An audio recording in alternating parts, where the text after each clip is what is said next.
Hi everyone, I'm Danielle.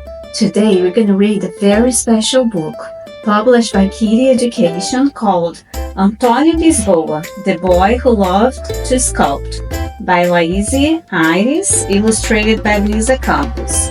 Ready?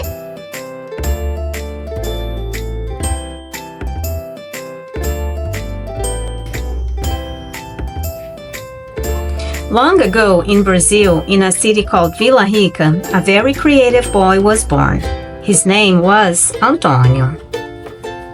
At that time, people were still enslaved, and that was the case with his mother. Antônio was the son of Isabel, a strong and courageous black woman who had been enslaved by the family of a rich Portuguese architect named Manuel. Manuel, the architect, was his father. Antônio was born free, but his mother was only freed later.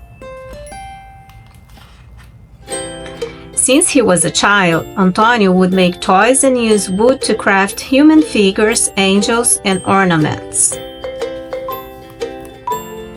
The boy grew up surrounded by carpenters and learned from them how to use various tools and carving materials, such as chisels and gouges.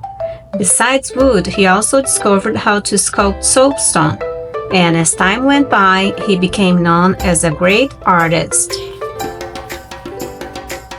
Antônio received many invitations to embellish houses and buildings with his sculptures.